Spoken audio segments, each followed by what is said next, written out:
Thank you for stopping by. Enjoy my Father's Day Tribute 2020. Okay. Well, hello, hello, hello. Thank you guys for joining me on today. Today I'm going to do a tribute to our fathers. It is Father's Day 2020, and unfortunately I can't be with my dad on today. So I want to wish my father and my brothers a happy Father's Day. This is your day, gentlemen. Today I'm going to read a scripture from Proverbs, the third chapter. And this is Solomon speaking. And he says, "My son, do not forget my law, but let your heart keep my commands. For length of days and long life and peace they will add to you. Let not mercy and truth forsake you. Bind them around your neck. Write them on the tablet of your heart, and so find favor and high esteem in the sight of God and man. Trust in the Lord with all your heart, and lean not on your own understanding. In all your ways acknowledge him, and he shall direct your paths. Do not be wise in your own eyes. Fear the Lord and depart from evil. It will be health to your flesh and strength to your bones.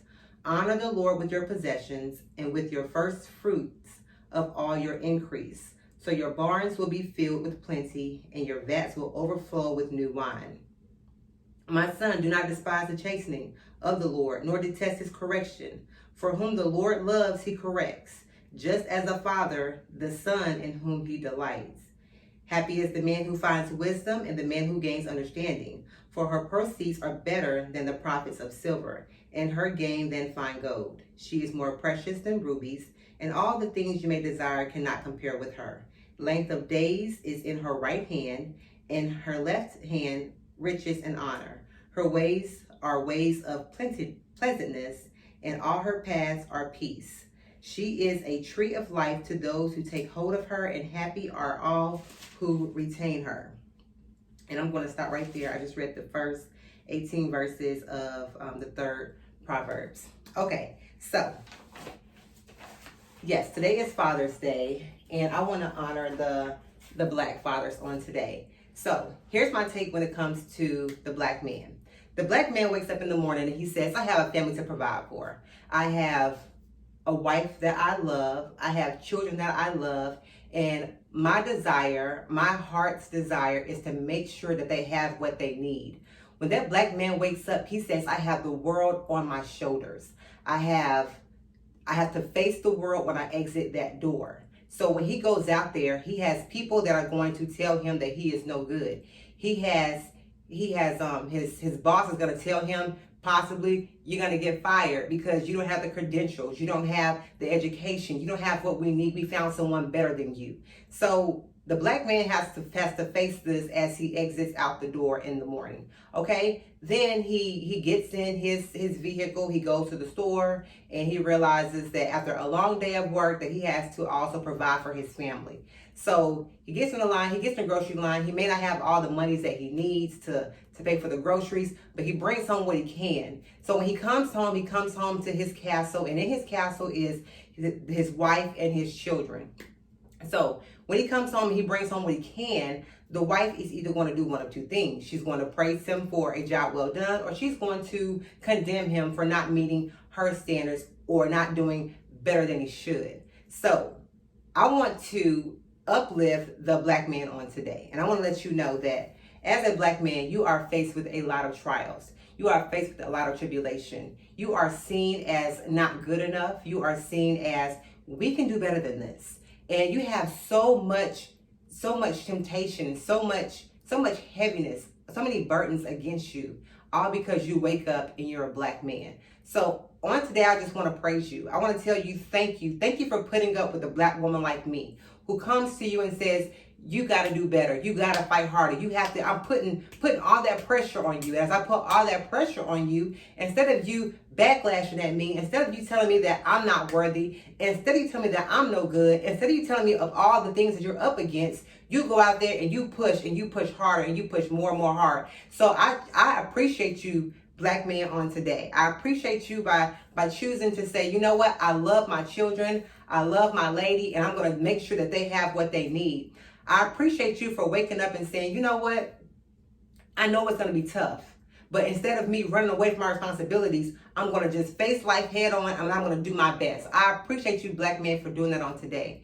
As a father, you have a you are, I think women sometimes we look at the black man and we say, okay, you know what?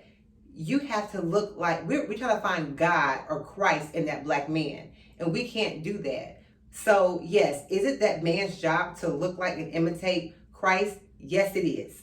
Yes, it's his job and it's also our job. So we have God the head, we have the husband or the man, and then we have the woman, all right? So as the woman, our job is to be praying for our husband. Our job is to be speaking life to our husband. Our job is to make sure that we are his backbone, that when he gets weak, that we know how to speak to him. We know how to uplift him. We know how to motivate him and encourage him. If we can't do that, then we as women are failing that black man, okay? Not just a black man, but the man, all right? So I just want to encourage you, let you know that, yes, when that black man wakes up and he exits stage right for the day to go out and take care of and provide for the family, he also has to deal with us when he gets back home. So how are we going to, what kind of qualities and attributes are we going to display when that man comes home? It needs to be that of love.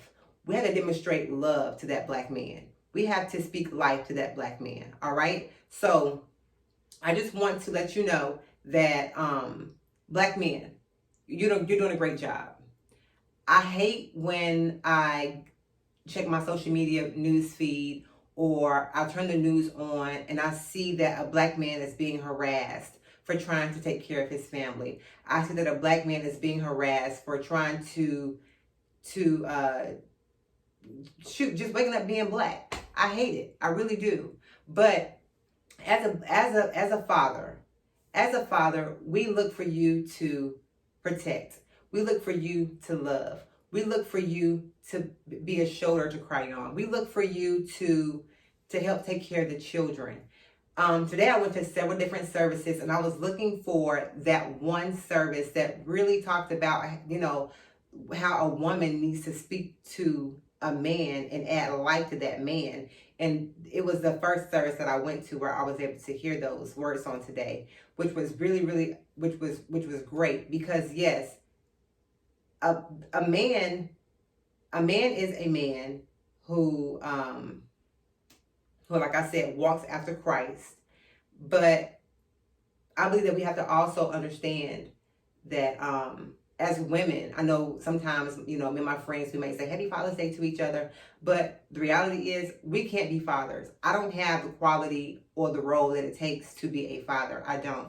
I realized that on this year. So my 14-year-old son is becoming a man. He's becoming a young man. And I realized, okay, so I told you who Christ is. I let you know who how important it was to be educated. I let you know that, you're going to be respectful to women. I've instilled in you all the positive things that I can as a mother. But what it takes to be a man, I don't know. When it comes down to your sex life, when it comes down to your body changes, when it comes down to whatever a man goes with or deals with, I can't answer those questions. I can't. I don't have the ability to do so.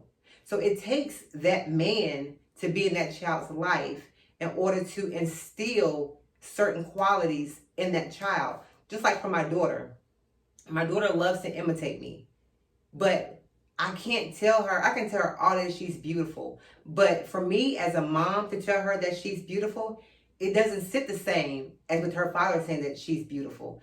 When a man speaks to a child, it just adds life to that child. When a woman speaks to that child, it's more of comfort. It's like, okay, well, she's supposed to say that. It's that's mom. But for a man to say it, for a man to say you're beautiful, for a man to say you can do it, for a man to say you can make it, for a man to just speak to a child, like it's amazing as to how that child really just takes off and how that child really just flourishes and just becomes more and becomes better, all because a father spoke to that child. Like, I remember, I can count on one hand how many times my father told me before I turned 18 that I looked nice. I can count on one hand. And those couple of times that he told me that I looked nice or that I looked beautiful, that sat with me. And I thought about, well, what did I look like when my dad told me that I looked beautiful? How was my hair? What was I wearing? And I made sure that I met those standards because I wanted to hear those words again. So where a father feels like his child isn't listening, a child is always listening.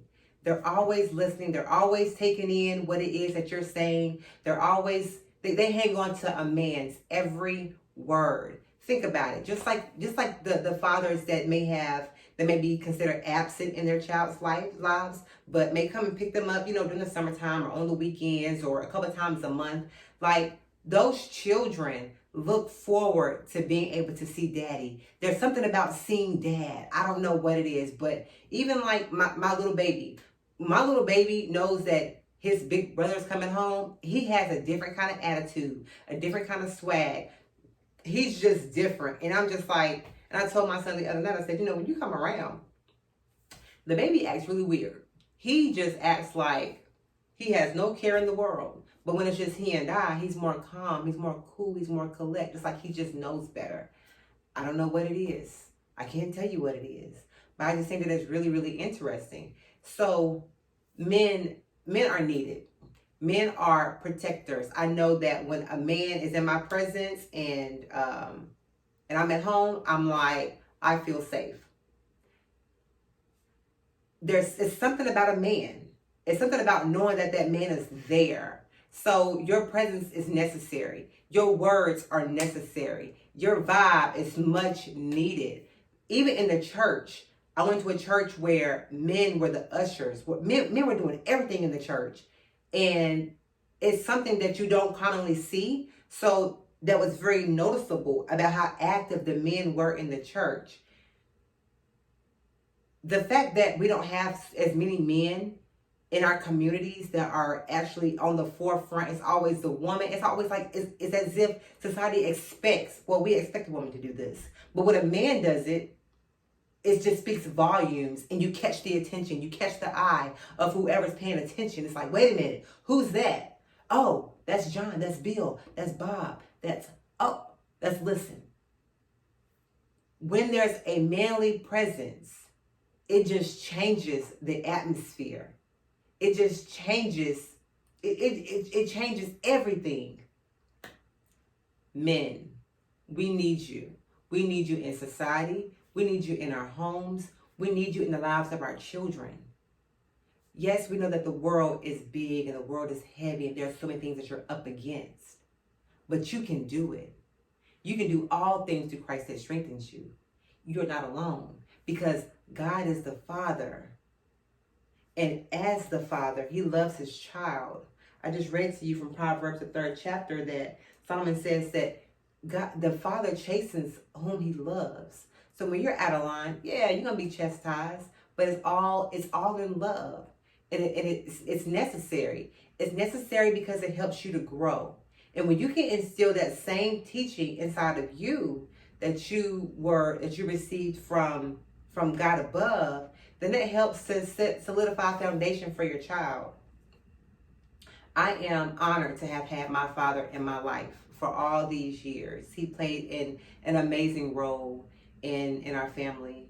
And I remember, like, my mom would be home and she would be saying, y'all clean your rooms, do your chores, stop cutting up. We'd be like, we just be there, just acting loud, doing our own thing.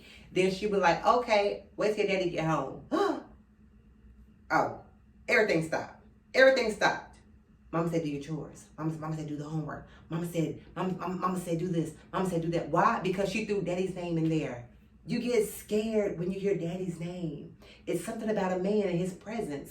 When daddy came home, we were in there cleaning up, doing our chores. The house was quiet. We were all on our best behavior. My mom would always be like, oh, don't try to front now.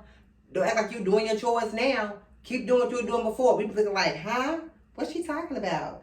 we don't know what she's talking about. We've been doing our chores. We've been acting right. It's amazing, right? How like when you mention daddy's name, everything just gets back into place. Oh, daddy's coming. Oh, daddy's home. Oh, everybody gets a little bit nervous, right? So, and my dad, he would always sit us down. And the biggest thing for him was you have to have Christ in your life. He would speak Christ all of the time. We would be living, it's in the living room. He would open up his Bible. We had this large Bible that sat on the table in our living room, and he would read from it. He would say, okay, it's your turn to read. And he'd be reading to us the scriptures, and we're like, what is he talking about? This makes no sense. Oh, this is so boring. Why are we still here? I wish he'd just be quiet. We start playing with each other, making up little games on the couch while he's up there trying to teach the word. He'd be so upset. Hey, you're not listening. Shut it up. Stop. Don't do that. Y'all get your butts whooped. We'd be like, we don't even want to be here. And we would always tell him, Daddy, we don't know what you're talking about. You just be talking about crazy stuff. You just, well, I can see this and I can feel this. And we were like, you can see what? You can feel what? What are you talking about? But my daddy being there, his presence and the things that he went through as we were children was a testimony to us as to who God was. My dad had he died. We were little and came and he had open heart surgery. He had a whole bunch of surgeries before I turned 15 years old. And I just remember thinking, how would I feel if I lost my father? Having to visit him in the hospital, and he would just be having to visit him in the hospital. He would just be there on life support, or he would be there, struggling with, he'd be there struggling with, to breathe and fighting for his life. And I'd be like, oh my gosh, that's my daddy. That's my daddy fighting for his life. And he would come home from the hospital and he would just be strong. And we knew he was tired, but he would come home and he would just be strong, and he would try to put his shoes on and put his clothes on, and he could barely, holler out and ask for help. And it was just really, really touching to see the strength of my dad, to see the strength of my father, all the things he went through before I turned 15 years old, all the things that he had experienced before I turned 15 years old. And he just continued to remain strong. He continued to provide. He continued to just, even after all those things, he was just like, I'm on my own business. He just took off. And it was just like, you just came home from the hospital. What are you talking about? You're gonna do these things, and he would always say, what, the things that he could see and the things that God had showed him. And we would be like, Daddy be making up stuff. He always making up stuff. We tired of these stories. And everything that he said was gonna happen would always happen. My sister called him a psychic one time. You must be psychic. And he'd be like, no, that's my connection with God. So as I got older and learned to experience God for myself, I was like, wow, this is the same things that my dad would talk to us about when we were little. It just all began to make sense. So some things were a little bit scary, and then other things, it was just like, okay, this is what God, my dad was talking about. I'm grateful to have had my father in my life who he would always encourage us. And we would let him down, we knew it. He would sit us all down and go around the table. It was 5 of us in the house. He'd go around the table and tell us how all of us were wrong and what we did wrong, what we could do to fix it. And we'd be like, okay, Daddy. But whenever I would hurt my mom's feelings, and they'd just be like, I hurt my mom's feelings. But when I hurt my dad, when I let him down, I felt bad. I felt so bad. My daddy was always the one who attended events at my school. My mother, she worked full-time, but my daddy was a mobile mechanic. So I would always look up in the audience looking for my dad, because I knew that my dad was going to be there. And I remember in kindergarten, I was in preschool, and we were on a field trip. And other children had their parents there with them. And my teacher said, is your dad gonna come? And I was like, yeah, he'll be here. And I looked up, and my dad was showing up. And it was like the best feeling in the world. My daddy was right there. I remember in 5th grade, we had the talent show. Probably 4th grade, we had the talent show. And I was singing Amazing Grace. And I said, Daddy, tomorrow I'm singing Amazing Grace at school. Oh, he was beyond excited. Oh, get the camcorder ready. Roll the tapes back. That's when we had the VHS tapes.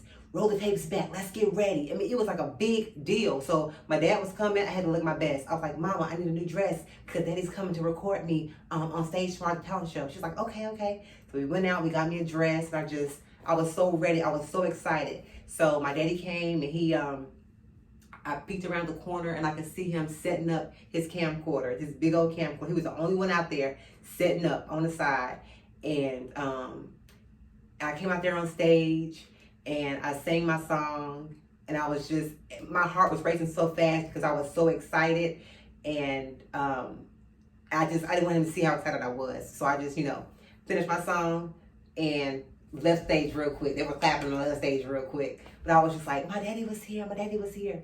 So I got home and that was the talk of the night. Oh, Rachel, she sang so well tonight. She did an amazing job. Oh, I loved it. She did great. And I was just like, yeah. He was just praising me, just uplifting me. You guys put the video in. We're going to watch the video tonight. We put the video in. We watched the video. And he just sat there. My dad would always sit back in his chair.